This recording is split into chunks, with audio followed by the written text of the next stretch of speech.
ناظرین، انسان چونکہ اشرف المخلوقات اور کائنات میں اللہ تعالیٰ کا نائب ہے، اس لیے اسے بہت سے فرائض سونپے گئے ہیں۔ ان میں اولاد کی تربیت سب سے اہم فریضہ ہے۔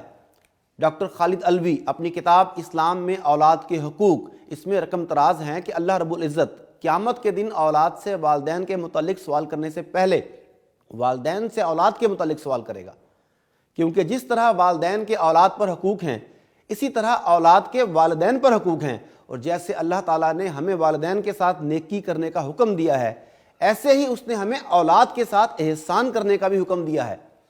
اولاد کی اچھی تربیت میں کوتاہی کے بہت سنگین نتائج سامنے آتے ہیں۔ شیر خارگی سے لے کر لڑکپن اور جوانی کے مراحل میں اسے مکمل رہنمائی اور تربیت درکار ہوتی ہے۔ اس تربیت کا آغاز والدین کی اپنی ذات سے ہوتا ہے۔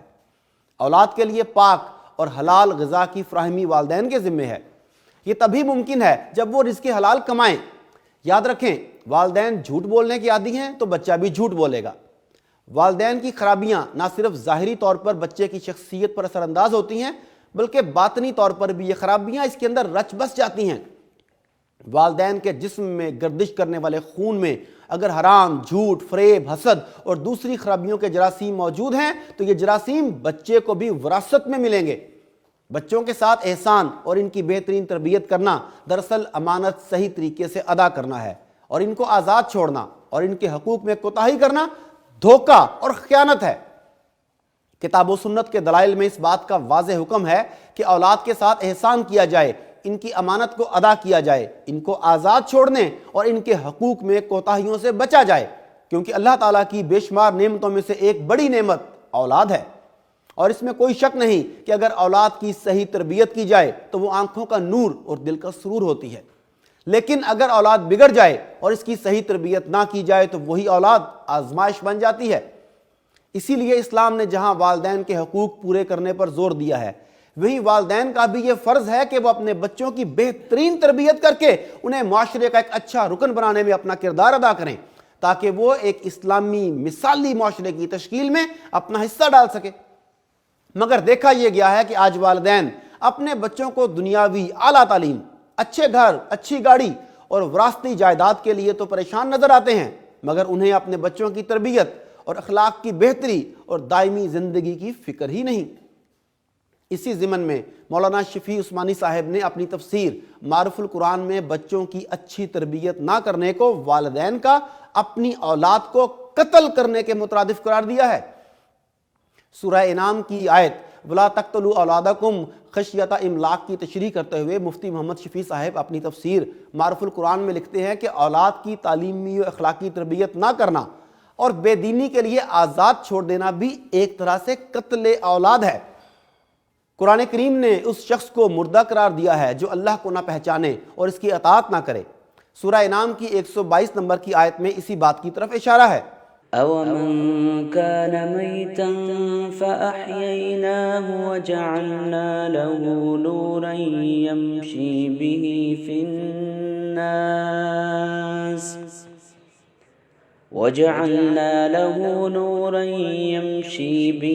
فِي النَّاسِ كَمَنْ مَثَلُهُ فِي الظُّلُمَاتِ لَيْسَ بِخَارِجٍ مِّنْهَا كَذَلِكَ زُيِّنَ لِلْكَافِرِينَ مَا كَانُوا يَعْمَلُونَ۔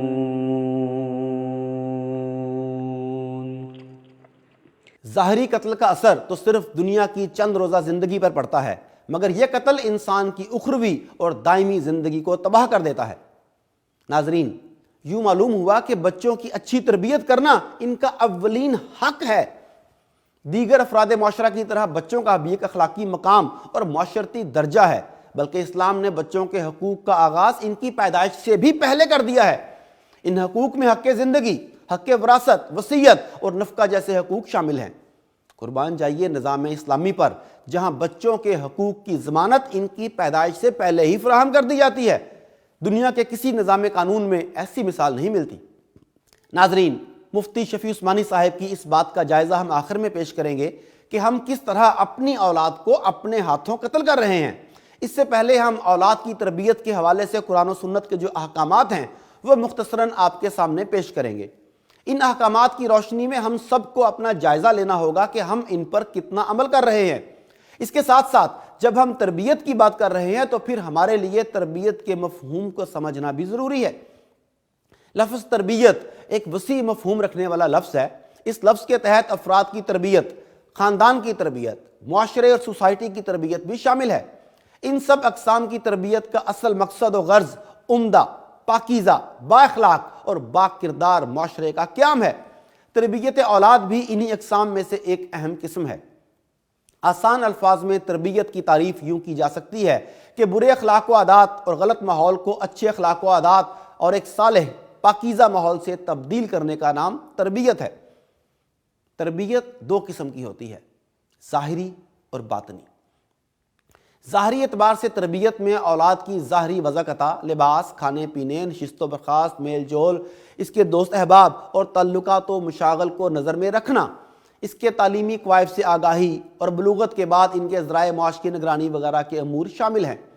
یہ تمام امور اولاد کی ظاہری تربیت میں داخل ہیں، اور باطنی تربیت سے مراد ان کے عقیدے اور اخلاق کی اصلاح اور درستگی ہے۔ اولاد کی ظاہری اور باطنی دونوں قسم کی تربیت والدین کے ذمہ فرض ہے۔ ماں باپ کے دل میں اپنی اولاد کے لیے بے حد رحمت و شفقت کا فطری جذبہ اور احساس پایا جاتا ہے۔ یہی فطری جذبات اور احساسات ہی ہیں جو بچوں کی دیکھ بھال، تربیت اور ان کی ضروریات کی کفالت پر انہیں ابھارتے ہیں۔ ماں باپ کے دل میں یہ جذبات راسخ ہوں اور ساتھ ساتھ اپنی دینی ذمہ داریوں کا بھی احساس ہو تو وہ اپنے فرائض اور ذمہ داریاں احسن طریقے سے اخلاص کے ساتھ پوری کر سکتے ہیں۔ قرآن مجید اور احادیث نبی صلی اللہ علیہ وآلہ وسلم میں اولاد کی تربیت کے بارے میں واضح ارشادات موجود ہیں۔ سورہ تحریم کی آیت نمبر 6 میں اللہ تعالیٰ کا ارشاد ہے، قُوا أَنفُسَكُمْ وَأَهْلِيكُمْ نَارًا وَقُودُهَا النَّاسُ وَالْحِجَارَةُ۔ اپنے آپ کو اور اپنی اولاد کو اس آگ سے بچاؤ جس کا ایندھن انسان اور پتھر ہیں۔ روایات کے مطابق حضرت علی رضی اللہ تعالیٰ عنہ نے اس آیت کی تفسیر و تشریح میں فرمایا کہ اپنی اولاد کو تعلیم دو اور ان کو ادب سکھاؤ۔ امام راضی اور حضرت مقاتل بن سلیمان اپنی تفسیر میں تھوڑے سے فرق سے لکھتے ہیں، جس کا ترجمہ یہ ہے کہ مسلمان اپنے اہل و عیال کی اچھی تربیت کرے، ان کو بھلی باتوں کا حکم دے اور بری باتوں سے روکے۔ صاحب کشاف کہتے ہیں کہ ترک معاصی اور اطاعت امر کے ذریعے اپنے آپ کو اور اپنے اہل عیال کو اس آگ سے بچاؤ جس کا ایندھن انسان اور پتھر ہوں گے۔ یوں پتہ چلا کہ ایک شخص کی ذمہ داری صرف اپنی ذات تک محدود نہیں ہے، بلکہ اللہ نے جس خاندان کی سربراہی اس کے ذمہ کی ہے وہ ان کو ایسی تعلیم و تربیت دے جس سے وہ خدا کے پسندیدہ انسان بنے۔ اس بات کو بھی ذہن میں رکھنا چاہیے کہ کل ان سے ان اہل و عیال کے بارے میں بھی باز پرس ہوگی۔ رسول اللہ صلی اللہ علیہ وآلہ وسلم سے منسوب روایت میں ہے کہ تم میں سے ہر شخص محافظ اور ذمہ دار ہے اور ہر شخص سے اس کی رعیت کے متعلق پوچھا جائے گا۔ بس امیر جو لوگوں کا محافظ ہے اس سے ان کے متعلق پوچھا جائے گا۔ مرد اپنے گھر والوں کا محافظ ہے، اس سے ان کے متعلق پوچھا جائے گا۔ عورت اپنے شوہر کے گھر اور اس کے بچوں پر محافظ ہے، اس سے ان کے متعلق پوچھا جائے گا۔ فقہاء کرام نے لکھا ہے کہ ہر شخص پر فرض ہے کہ اپنے بیوی بچوں کو فرائض شریعہ اور حلال و حرام کے احکامات کی تعلیم دے اور اس پر عمل کرانے کے لیے کوشش کرے۔ ناظرین، اولاد کی تربیت کے حوالے سے جیسے قرآن پاک میں احکامات نازل ہوئے ہیں، ایسے ہی مختلف احادیث کے اندر بھی اولاد کی تربیت کے حوالے سے واضح احکامات موجود ہیں جن کی روشنی میں ہم اپنے بچوں کی بہترین تربیت کر سکتے ہیں۔ اولاد کی تربیت کا اندازہ کئی احادیث سے بھی ہوتا ہے۔ مثلا ترمذی شریف کی روایت نمبر 1952 کے مطابق کوئی باپ اپنی اولاد کو اس سے بہتر عطیہ نہیں دے سکتا کہ اس کو اچھے آداب سکھا دے، یعنی اچھی تربیت کرنا اور اچھے آداب سکھانا اولاد کے لیے سب سے بہترین عطیہ ہے۔ سنن بہقی میں حضرت ابن عباس رضی اللہ تعالیٰ عنہ سے روایت ہے کہ صحابہ کرام رضی اللہ تعالیٰ عنہم نے عرض کیا، یا رسول اللہ، والدین کے حقوق تو ہم نے جان لیے، اولاد کے کیا حقوق ہیں؟ آپ صلی اللہ علیہ وآلہ وسلم نے فرمایا، وہ یہ ہے کہ اس کا اچھا نام رکھے اور اس کی اچھی تربیت کرے۔ ماہنامہ بینات میں اولاد کی تربیت کے حوالے سے اس روایت کے ضمن میں مولانا شفیق صاحب لکھتے ہیں کہ یہ بہت بڑا گناہ ہے کہ انسان جن کا ذمہ دار اور رکھوالہ ہے انہیں ضائع کر دے اور ان کی تربیت نہ کرے۔ یہ بھی ضائع کرنا ہی ہے کہ بچوں کو یوں ہی چھوڑ دینا کہ وہ بھٹکتے پھریں، صحیح راستے سے ہٹ جائیں، ان کے عقائد اور اخلاق برباد ہو جائیں۔ نیز دھیان رہے کہ اسلام کی نظر میں ناواقفیت کوئی عذر نہیں۔ بچوں کی تربیت کے سلسلے میں جن امور کا جاننا ضروری ہے اس میں کوتاہی کرنا قیامت کی باز پرس سے نہیں بچا سکتا۔ ابو داؤد کی جلد 2 صفحہ 144 میں حضرت نعمان بن بشیر سے مروی حدیث ہے کہ رسول اللہ صلی اللہ علیہ وآلہ وسلم نے فرمایا، اپنی اولاد کے درمیان برابری کرو، اپنی اولاد کے درمیان برابری کرو، اپنی اولاد کے درمیان برابری کرو۔ مطلب یہ ہے کہ محبت اور برتاؤ کے اعتبار سے سب بچوں میں برابری کرنی چاہیے، کیونکہ اگر برابری نہ ہو تو بچوں کی دل شکنی ہوتی ہے۔ ہاں، فطری طور پر کسی بچے سے دلی طور پر زیادہ محبت ہو تو اس پر کوئی پکڑ نہیں، بشرطے کہ ظاہری طور پر برابری رکھی جائے۔ حدیث میں 3 بار برابری کی مسلسل تاکید آئی ہے جو اس کے واجب ہونے پر دلالت کرتی ہے، یعنی اولاد کے درمیان برابری کرنا واجب ہے اور برابری نہ کرنا ظلم شمار ہوگا، اور اس کا خیال نہ رکھنا اولاد میں احساس کمتری اور باغیانہ سوچ کو جنم دیتا ہے، جس کے بعد بھیانک نتائج سامنے آتے ہیں۔ شعب الایمان میں حضرت عبداللہ بن عمر رضی اللہ تعالیٰ عنہ کا ارشاد ہے کہ اپنی اولاد کو ادب سکھاؤ، قیامت والے دن تم سے تمہاری اولاد کے بارے میں پوچھا جائے گا کہ تم نے اسے کیا ادب سکھلایا اور کس علم کی تعلیم دی۔ ناظرین، کتابوں کی جگہ آج جدید ٹیکنالوجیز نے لے لی ہے۔ Mobile, video game, cartoon network نے آج کے بچوں کو کتاب سے بہت دور کر دیا ہے۔ کارٹون چینلز نے ہمارے بچوں کو اپنی تاریخ، اپنے اسلامی کلچر سے دور اور ہندو اور مغربی کلچر و تہذیب سے قریب تر کر دیا ہے۔ ٹی وی چینلز پر اب ایسے کارٹونز آنے لگے ہیں جو انٹرٹینمنٹ کے نام پر مسلم بچوں کے عقائد خراب کرنے پر تلے ہوئے ہیں، اور یہ بات اب ثابت ہو چکی ہے کہ کارٹون دیکھنے کے بعد بچوں کی نفسیات پر منفی اثرات بہت تیزی سے مرتب ہوتے ہیں۔ المیہ یہ ہے کہ والدین کی اکثریت دنیاوی چکا چوند میں کھو کر اپنی اولاد کی دنیاوی زندگی بہتر کرنے کے لیے ان کی اخروی زندگی اور ان کے اخلاق کی بہتری سے بالکل بے بہرا ہو چکی ہے۔ ذرا سوچئے، کہیں ایسا تو نہیں کہ ہم اپنی اولاد کی تربیت سے غافل ہو کر مفتی شفیع صاحب کی اس بات کا مصداق بنتے ہوئے اپنے ہاتھوں سے اپنی اولاد کے قتل کا باعث تو نہیں بن رہے؟